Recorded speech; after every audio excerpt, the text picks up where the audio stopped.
Hola, buenas tardes. Bienvenidos a este relanzamiento del diario de una travesía por Venezuela y Colombia entre 1906 y 1907 de Hiram Bingham, que no sé si están familiarizados con este personaje, seguramente estarán más familiarizados con Indiana Jones probablemente, pero con Machu Picchu también. Hay varios cuentos que dicen que probablemente Indiana Jones estaba inspirado en este personaje.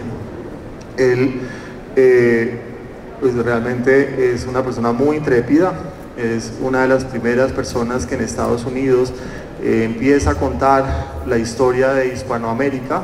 Esto sucede en la primera mitad del siglo XX y como ya lo anunció Carmen, pues efectivamente es célebre, más o menos, no tanto últimamente, en el Perú, porque a él se le atribuye que sucedió el redescubrimiento de Machu Picchu. Lo que sucedió es que mucho tiempo él se vendió como el descubridor de esa ciudad perdida, y de hecho si algún día van al Perú y van a Aguascalientes, todo el mundo sagradamente sube y hace la travesía hasta Machu Picchu con su libro de ese proceso, digamos, que lo llevó a redescubrir Machu Picchu. Y de hecho el tren se llama la ruta Hiram Bingham, el de la ruta que lo lleva a uno hasta Aguascalientes. Así que es un personaje que era o es muy célebremente conocido en el Perú específicamente por ese episodio. Esto generó, digamos, dificultades para los peruanos porque ellos argumentaban que pues, obviamente la ciudad ya existía, que otras personas ya antes de él ya sabían que existía y que él básicamente lo que hizo fue eso, redescubrirla, pero pues pasar a la historia por decir que la descubrió, pues evidentemente no le gusta a nadie. Y adicionalmente porque en esa expedición que él hizo con la Universidad de Yale se llevó pues algunos objetos arqueológicos que Perú sistemáticamente ha solicitado que le regresen. Pero la sorpresa es que ese personaje hizo también antes de este viaje, pues, que lo llevó a Machu Picchu en 1911, esta travesía que básicamente consistió en seguirle los pasos a Simón Bolívar. Entonces hace la travesía entre 1906 y 1907. Yo tuve la suerte de conocer este libro hace muchos años y siempre quise comprarlo, no lo compré, no he tenido el original nunca.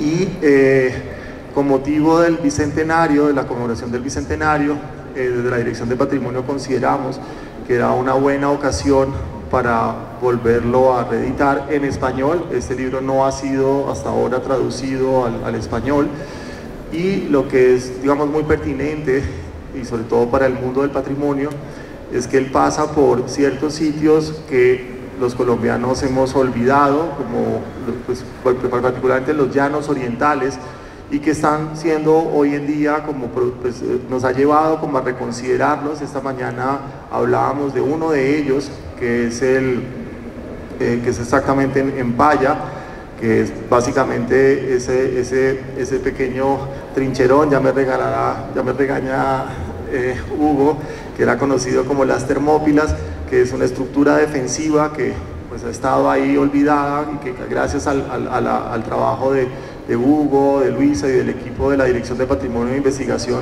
pues se pudo reconsiderar y llevar al Consejo Nacional de Patrimonio Cultural para que sea pues, parte del patrimonio de todos los colombianos. Y es un episodio, digamos, de la historia militar que poco se ha hablado, pero también tenemos tareas pendientes. Está, por ejemplo, la iglesia de Morcote, que aparece una fotografía de esa iglesia, que fue una iglesia muy muy importante porque en el siglo, los jesuitas llegan a comienzos del siglo XVII al territorio de la Nueva Granada, y ellos se establecen en toda esta zona de los llanos orientales con ese sistema de misiones, en donde cada una de las misiones producía algo diferente que requería la otra, y hacen como lo que llamaríamos hoy un ecosistema económico, economía circular, que les permite mantenerse ahí hasta que son expulsados en 1767 por bueno, dale Carmen, yo estoy...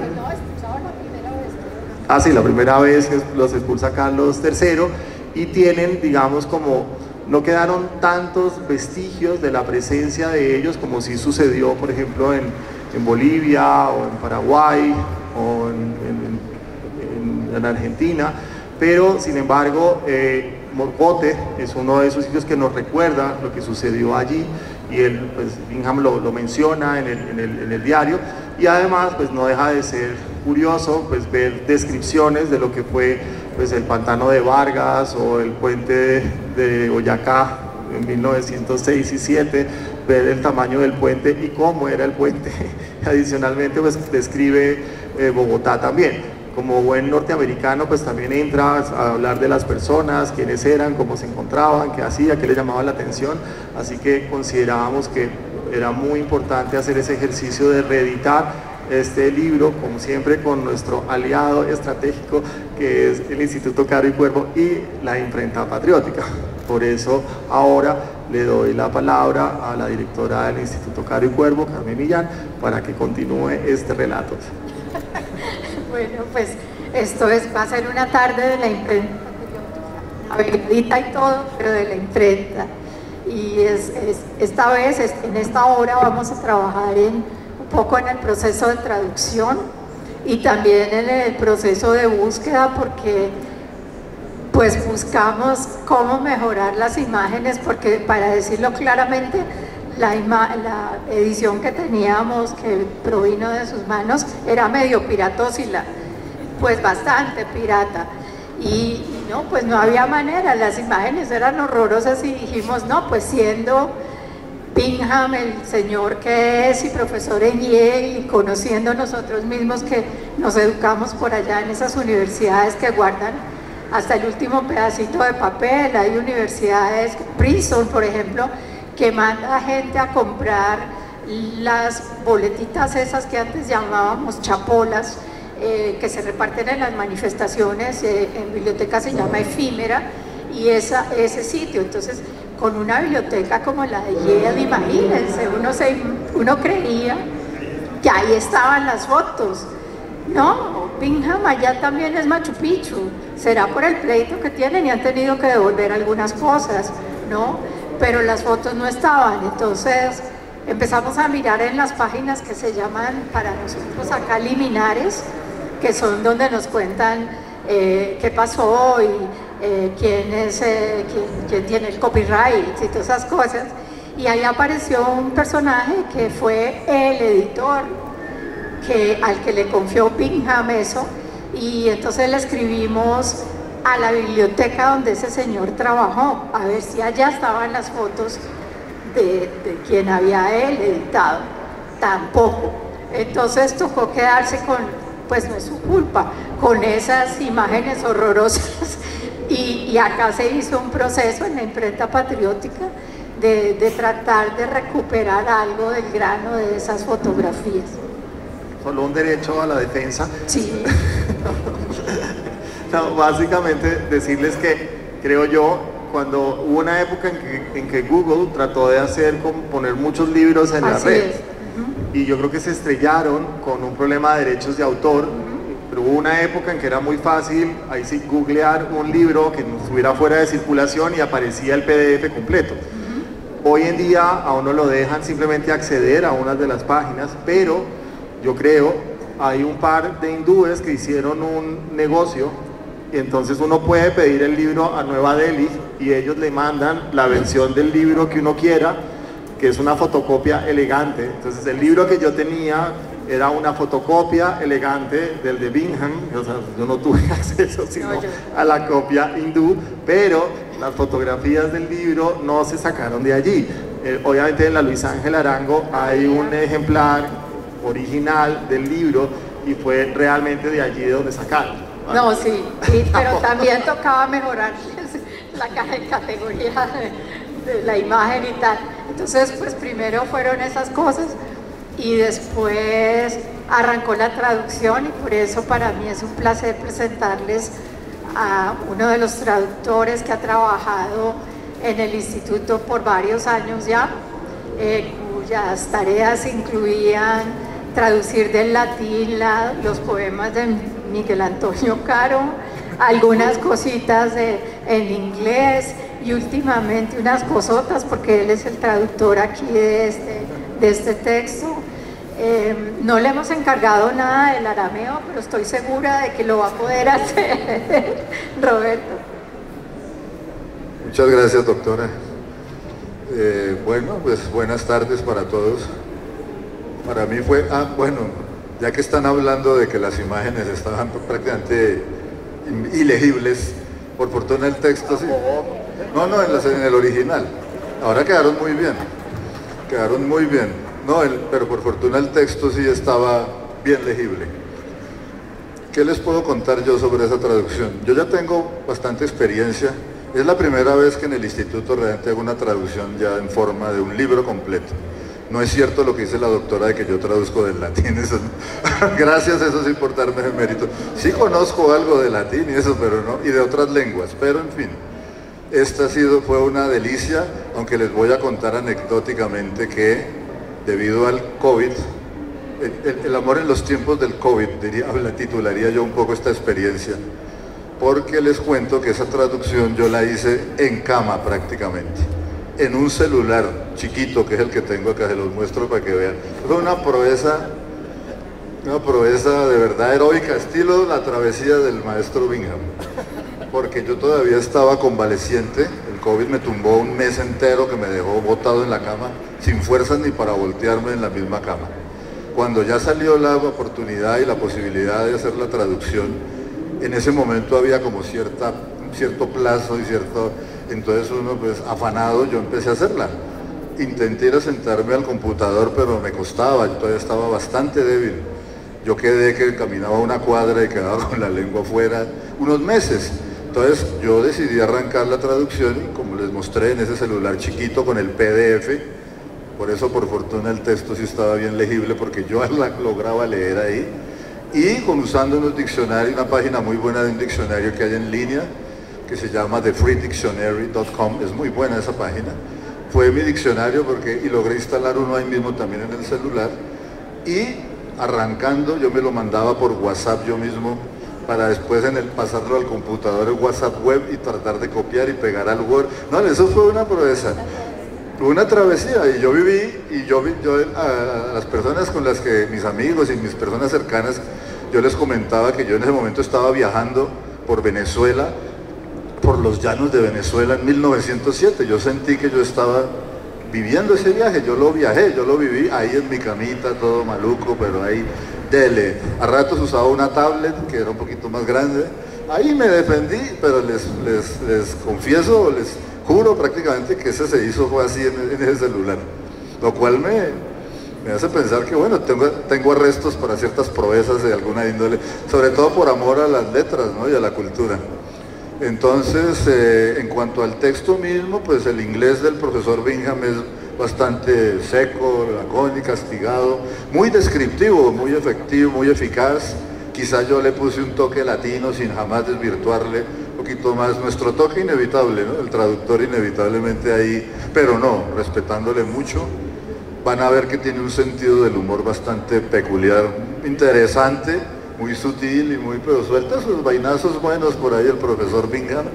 Yo también tenía la idea de lo que dijiste tú, Alberto, para mí era Indiana Jones. Es más, yo iba a decir eso, pero tú lo dijiste, entonces me quedé sin esa frase. Me quitaste que era una ocurrencia mía, pero yo no sabía que hubiera gente que pensara que Indiana Jones podía derivarse de...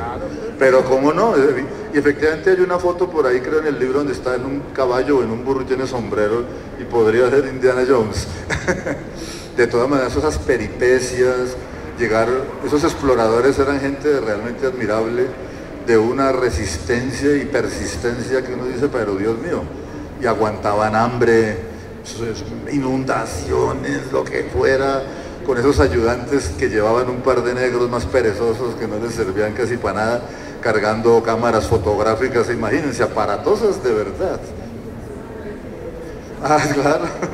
Sí, de todas maneras se alcanza a notar cierta distancia de él como norteamericano, y eso, doctora, eso sería parte del neocolonialismo, ¿cierto? Como evidentemente esas exploraciones y esas cosas. Lo cierto es que siguieron la ruta de Bolívar lo mejor que pudieron. Hubo partes en que no se podía ir exactamente por donde estuvo Bolívar con sus desarrapados, pero lo hicieron, él se propuso hacerlo lo más ceñido terrible cuando ya ascienden la cordillera, cuando llegan por fin ya del oriente, suben esa cordillera y luego llegan al páramo de Pisba y efectivamente se les mueren las bestias también, terminan a pata, bajan a Boyacá ya de esa pie, igual que Bolívar llegó sin caballos ni nada, y uno dice, ¿cómo? Y eso había sido 100 años antes prácticamente, lo de Bolívar, con toda esa gente tan malnutrida, desnudos casi, cansadísimos, y esa travesía es tremenda, atravesar los llanos es un pantano en invierno, porque además parte de la estrategia de Bolívar consistía en coger sorprendidos, coger por sorpresa a los españoles. Entonces se les vino cuando los españoles decían, no, pues, ¿qué se van a venir ahorita en ese invierno en los llanos? Esos tipos no llegan. Y Bolívar adrede se les vino por ese lado, por la espalda y por sorpresa. Por eso fue que los derrotó. Creo yo, y el profesor Bingham da a entender que, militarmente hablando, esa fue la estrategia genial del Libertador para derrotarlos a Barreiro y sus fuerzas, que eran muy superiores en armas y todo, pero los cogió como dormidos, como desprevenidos. Y también algo, por ejemplo, aprovecho para comentar lo que a mí también me sorprendió como colombiano. Uno siempre tiene la idea de que la batalla de Boyacá fue la verdadera batalla, pero ahí se ve claramente que fue la del Pantano de Vargas, que ahí fue donde ya quedaron ya, la batalla de Boyacá ya fue el remate, pero ¿cómo sería la poca importancia que el mismo Bolívar le daba ya que Bolívar no estuvo en la batalla? Él llegó ya solo para la rendición de Barreiro, cuenta aquí el maestro Bingham. Pero la batalla del Pantano de Vargas sí fue donde ahí sí les dio el golpe que ya dejó a los españoles ya derrotados. Entonces, pues fue todo un viaje, con esa circunstancia un poco también de penalidad y todo que yo tuve, pero se hizo lo mejor y pues me alegra mucho y le agradezco a la doctora y a todos en el instituto la oportunidad de haber podido hacer esa traducción. Eso les cuento, si quieren algo después me preguntan.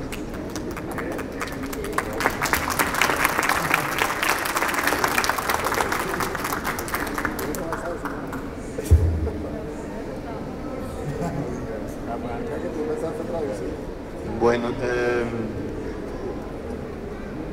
buenas tardes, yo soy Juan Manuel Espinosa, el subdirector académico del instituto y el traductor original del libro. Iba a ser el traductor del libro, pero no alcanzaba a traducir por más de que intentara, porque pues había muchas otras cosas que se presentaban en el camino. Sí, generalmente cuestiones de estudios previos y cosas administrativas del día a día del instituto. Entonces buscamos a Roberto para ver si él si estaba disponible para llevar a cabo esta tarea. Pero al principio empecé a leer el libro y quería contar dos anécdotas. Una es que lo empecé a leer y tratar de seguir por Google Maps la ruta de Bingham y no podía, porque los ríos que aparecen aquí, los arroyos, ya no existen, no aparecen etiquetados por Google Maps. Entonces yo estaba seguro que eso era algún problema pues probablemente el gobierno de Maduro no ha dejado entrar a Google y no lo han podido etiquetar, alguna otra cosa. Entonces le pregunté a Luz Marina Rivas, que es la coordinadora de la Maestría en Literatura y Cultura, que está aquí, quien es una profesora venezolana, y que si ella reconocía los nombres de estos ríos, si existían. Y me dijo, no, estos ríos ya desaparecieron y para cuando ella era niña ya no existían. Ya son otros ríos los que aparecen por ahí. Entonces es algo impactante que todavía quedan ruinas hechas por el hombre, pero que los mismos ríos ya hayan desaparecido y sus nombres. Esa es una de las anécdotas, lo más impactante que encontré. Lo otro no es tan impactante, pero sí es curioso, y es que hay un episodio donde Bingham ya está subiendo las montañas, saliendo de las planicies, y recibe la hospitalidad típica de lo que nos imaginamos que hoy es el departamento de Boyacá, y ya está en estos momentos acercándose al páramo, donde no sabemos exactamente dónde está, pero dice: y por enésima vez me hacen comer una cosa que yo no puedo creer que los colombianos coman todos los días: sopa. Y no podemos, no sabemos si es cuchuco, no sabemos si es ajiaco, pero estaba absolutamente descompuesto de estar sí, era una especie de mafalda, sí. Estaba completamente descompuesto de tener que comer esto todos los días, aunque estaba absolutamente agotado y hambriento y desnutrido. Entonces eso fue una cuestión bastante curiosa con este personaje Bingham, que parece como si fuera que verdaderamente, ¿qué esperaba verdaderamente encontrar en la ruta de los llanos si no era algo hecho de los vegetales de la zona, ¿no?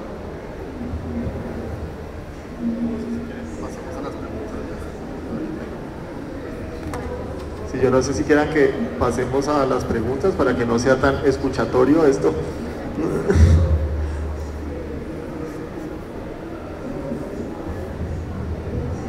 Bueno, mientras se lanzan. Por el Bicentenario, pues ha habido muchísimas publicaciones y todo, pero yo encontré en los libros supuestamente para niños una cosa similar pues a una travesía muy dura y todo, pero es contada desde el batallón de los irlandeses que estuvieron en la gesta libertadora. El libro se llama Los Irlandeses, con la memoria que tengo ahora, ya no me acuerdo de quién es, pero y es ilustrado. El autor es colombiano y capta ese frío, la angustia de no tener nada para comer, porque ellos están bien arriba ya llegando al páramo de Pisba. Y también está la gran obra que está en la gobernación de Boyacá, que es una reproducción de ese Bolívar en Pisba. Claro, Bolívar está muy elegante, bien vestido y todo, pero el resto son unas ruanitas de hilito, pero una cosa que no protege pues ni sin.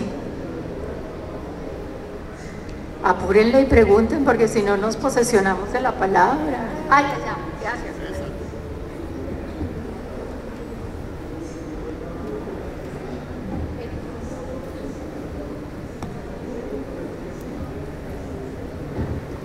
Un aporte que quisiera rescatar del libro, y también voy a hacer una preguntita, es que este libro es un punto de encuentro entre dos pueblos hermanos, Colombia y Venezuela, y tenemos muchos aspectos en común.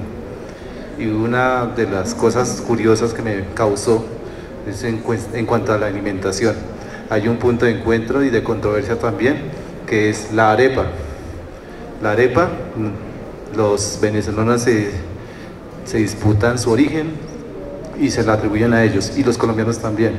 Entonces, muy bueno y muy interesante sería descubrir el origen de esa disputa, siempre entre hermanos: esto es mío, esto es de este otro. Pero a pesar de que es un encuentro con algo tan sencillo, es algo realmente que nos une también. Y una pregunta para Roberto: ¿cómo logró ese espíritu de encarnar a Bingham y traerlo a nosotros, los que vamos a disfrutar, y algunos que tuvimos la oportunidad de leerlo previamente, de poder disfrutar y traernos a Bingham y sus experiencias acá, del inglés al español? ¿Cómo logró rescatar ese espíritu de Bingham al idioma español?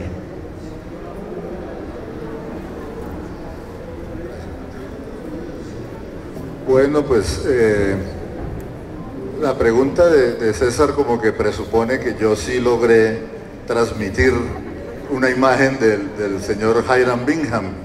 Y creo que sí, porque alguien, no sé qué sabio o filósofo o literato decía que traducir era la forma más cuidadosa y profunda de lectura, ¿no? Que cuando uno para traducir lee, pues lee como con más, se mete más en el texto que cuando está leyendo así nomás.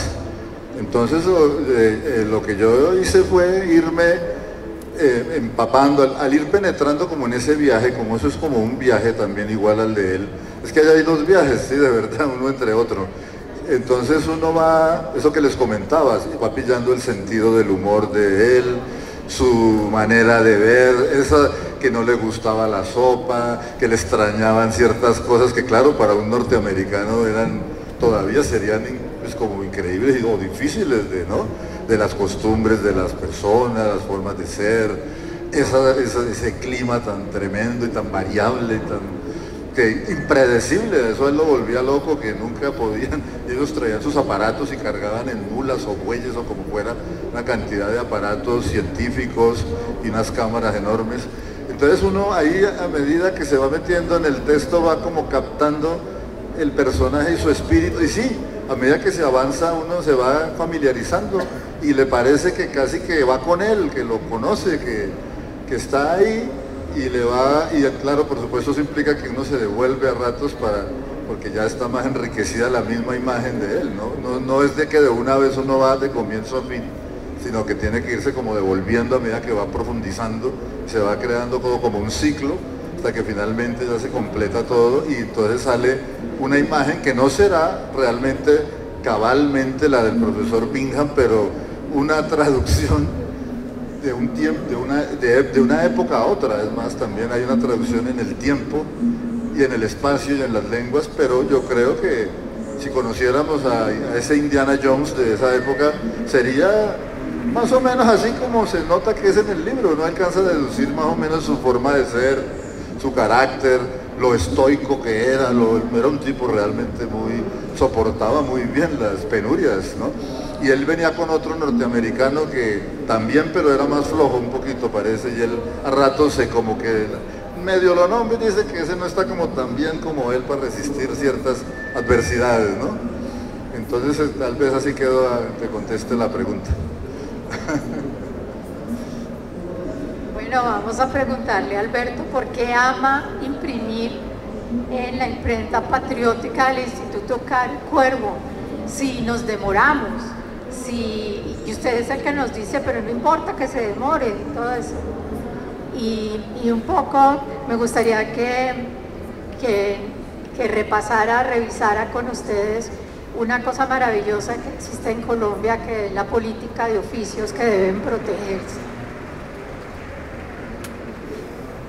No, es que si lo digo yo, es participación en política.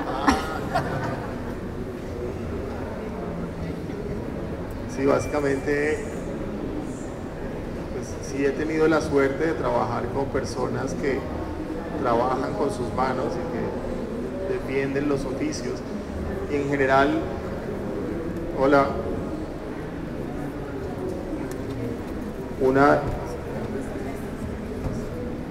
una de las dificultades de trabajar con personas que ejercen un oficio, particularmente para los que fuimos a la universidad, es porque pues, es una manera muy distinta de aproximarse al mundo. En general, pues, a los que fuimos a la universidad siempre nos decían que teníamos que publicar libros o hacer edificios, etc.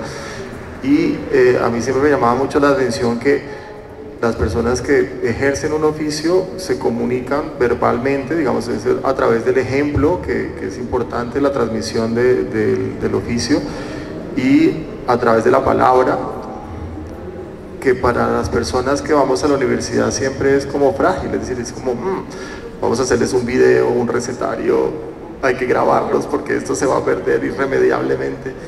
Y la verdad es que cuando uno revisa la permanencia de ciertos oficios en la geografía colombiana, supera ampliamente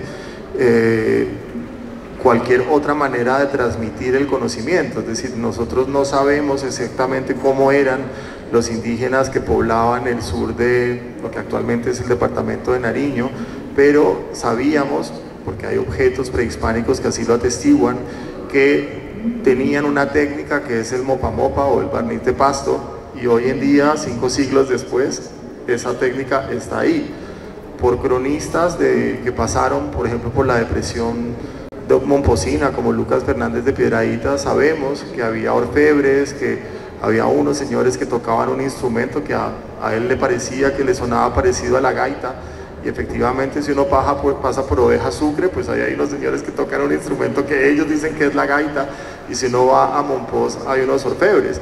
Así que es increíble, digamos, como la pervivencia que tienen los oficios, a pesar, insisto, de que no se transmiten por un libro o por una grabación o por un video. Entonces esa, digamos, que es una primera fuente que a mí personalmente me sedujo completamente de otra manera de aproximarse al mundo. Frente al tiempo, también hay otra aproximación frente al tiempo, y es una anécdota que les voy a contar, y es que un día la directora del Museo Colonial, Constanza Toquica, me dijo: ay, Alberto, a ti que te interesan los oficios, ¿por qué no me ayudas a hacer un seminario sobre oficios en el Museo Colonial? Y le dije: claro, Constanza, ¿y en quién estás pensando? No, pues en fulanito que es doctor en barniz de pasto, en fulanita que es experta en joyería prehispánica, no sé cómo. Bueno, entonces todos los señores así. Y dije: bueno, a mí me parece bien todos estos doctores, pero no vas a invitar a ningún artesano pues experto en mopa mopa, o a un joyero momposino, o a un luthier pues, o constructor de instrumentos de Oveja Sucre. Y me dijo: bueno, pues no se me había ocurrido, pero los puedo invitar. Y dije: bueno, lo único importante sí es que no los pongas pues como nosotros con ese PowerPoint, sino pues que los pongas a hacer el oficio y que ellos tengan la posibilidad, esos doctores, de hablar con esas otras personas que mantienen vivo ese oficio. Así lo hizo. Y entiendo, yo fui pues el día de la apertura y pues al final, y me dijeron: no, esto estuvo maravilloso, tal, tan bueno salió todo que al maestro Granja, que es el maestro del mopa mopa, le encargamos un vargueño. Hay unos vargueños que están en madera del siglo XVII en la colección del Museo Colonial, y dije: bueno, maravilloso que el maestro Granja ahora tenga una pieza suya en la colección permanente del Museo Colonial. Pasaron como unos meses, yo fui a Pasto, fui a visitar al maestro Granja, le dije: maestro, lo felicito de verdad, de corazón, me han contado que una obra suya ahora hace parte de la colección permanente del Museo Colonial. ¿No sabe qué? Eso es lo peor que me ha pasado en la vida. Y él: no diga. ¿Y eso por qué? No, porque me pusieron a cumplir un plazo, y yo termino cuando termino. Entonces, de verdad que fue como una lección de vida y de respeto también. Por consiguiente, soy un convencido de que cualquier persona que se gana la vida con su oficio tiene sus tiempos. Por consiguiente, jamás le pediría al Instituto Caro y Cuervo, y mucho menos a la Imprenta Patriota, que cumplieran un plazo hasta que ellos no consideren que ese libro ya está listo, porque al final pues es un libro que va a durar por siempre. Es decir, es un objeto que, más allá de un plazo contractual, y con Celina nos ha tocado hacer una confesión que quedara grabada, muchas maromas contractuales para podernos saltar esos plazos que al final nadie se acuerda después, porque lo que queda es este libro.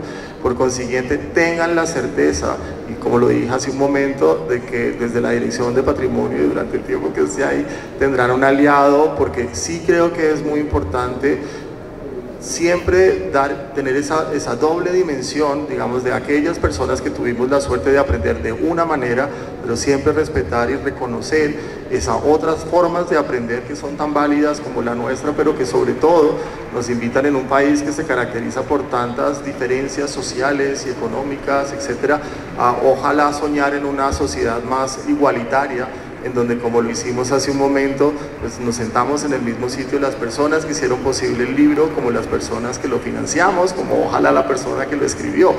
Y así es como creo en un país donde ojalá haya espacio para los arquitectos, pero también para los albañiles, también para los carpinteros, y todos nos sentamos en una misma mesa como debe ser, y ojalá tengamos la misma retribución económica. Y así sobre esto les podría hablar horas, pero yo sé que ya aquí paro, así que bueno, gracias.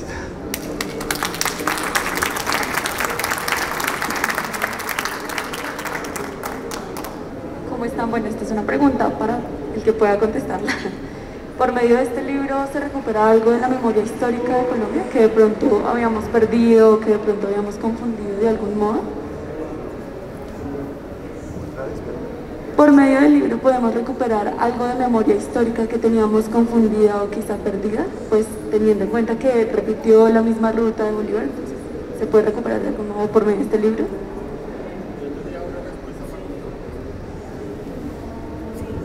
Sí, yo iría un poco en la línea de Roberto, y es que pues soy tremendamente pragmático en el sentido en que si me muero y hay algo más, me alegraría profundamente. Qué maravilla que eso suceda, pero mi apuesta es aquí y ahora. Y la verdad es que si uno tuviera la posibilidad de viajar en el tiempo, como nos lo planteaba algún día Wells, pues sería maravilloso, pero pues yo no he encontrado ni quién se ha inventado esa máquina y sé que esa máquina no existe. Por consiguiente, cuando uno tiene la suerte de leer un libro como este, pues es casi como si volvieras a reencarnarte en el señor Bingham, estuvieras en ese caballo y estuvieras pasando por una Colombia que tampoco es la de Bolívar, pero que tampoco fue la que ya nos tocó a nosotros. Y a mí personalmente eso me parece maravilloso porque te conecta con ese país con muchas dimensiones y sobre todo desde la dimensión temporal, que tampoco termina siendo una. Entonces creo que si cualquier lector, como un traductor como Roberto, lo alcanza a sentir y a vivir, estoy seguro, porque lo van a sentir también, que eso le va a pasar a todos ustedes cuando tengan la suerte de leer ese libro. Yo regreso a la anécdota que comentaba Juan Manuel de buscar los ríos en Google, porque ahí hay un espacio de investigación para quienes trabajan en memoria ambiental, en la naturaleza, en la posibilidad de ver cómo el paisaje, que no es solo el paisaje, sino un ecosistema se ha transformado, porque ningún río desaparece en vano. O sea, ahí hay unas transformaciones y unas cosas, y esa es una manera de leer este libro en clave ambiental. Y se lo digo porque en la Javeriana, en el archivo de la Javeriana, hay unas cartas que se llaman cartas edificantes y curiosas, que era obligación para todo jesuita que viajaba en misiones a evangelizar hasta el Oriente, a la India, a China, todo eso, tenían que reportar, ¿no? Tenían que reportar lo que iban viendo. Y esas cartas han servido para hacer tesis, ¿no? Sobre fauna, flora, palabras, costumbres, y un poco para reírse también, porque por ejemplo hay un jesuita que dice que recomienda a quienes vayan a enviar a esos misioneros a China que envíen gente joven, porque él cree que como él es ya tan viejo, ya se le atrofió el músculo de la lengua y por eso no ha podido aprender chino. Entonces uno dice, pero carambas, el que tiene el chino pues tiene una cantidad de problemas, pero ahí aparece la huella, aquí en este libro, como en esas cartas, ¿no? Huellas de una naturaleza que nos está contando cosas, que nos contó cosas y que nos sigue contando cosas, y por ahí puede uno entrar. O permanencias también como esta, por ejemplo, que dice que una persona que vende unas imágenes coloreadas y dice, tiene una buena colección de reproducciones de pinturas y dibujos europeos, pero ni una sola imagen de Bogotá. A veces también sabemos mucho más del resto del mundo que de nuestra propia realidad, que creo que es algo que ojalá estemos en vías de poder cambiar. Sí, ahí yo complemento eso, porque cuando usted hablaba y decía que si el libro podía recuperar memoria o recuperar memorias, de pronto una mejor manera de decir lo que esto sí puede hacer es crear memorias nuevas, porque recuperar memorias, pues las memorias perdidas son las memorias de otras personas que de pronto ya no pueden estar aquí con nosotros, pero crear memorias a través de un texto como este y de combinar las memorias de uno con las memorias que se construyen con esto, sí puede ser una experiencia singular que puede producir nuevas cosas que nadie más ha imaginado. Entonces el ejercicio de patrimonio no es solamente mirar hacia el pasado, sino también hacia el futuro. Es que el ambiente también es patrimonio, y los arbolitos son patrimonio. Gracias, los felicito por el trabajo.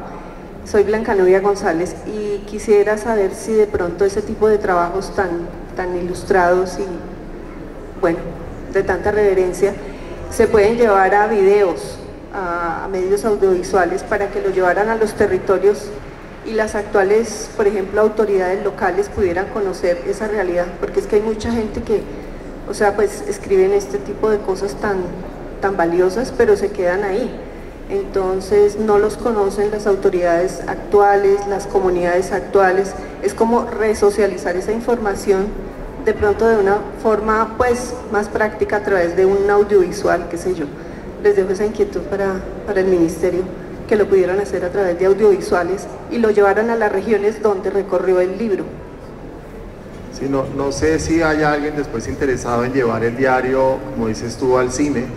Lo que sí puedes tener la certeza es que este libro te lo puedes llevar tú hoy en la mano, así que te lo vamos a regalar, así que ojalá que lo disfrutes.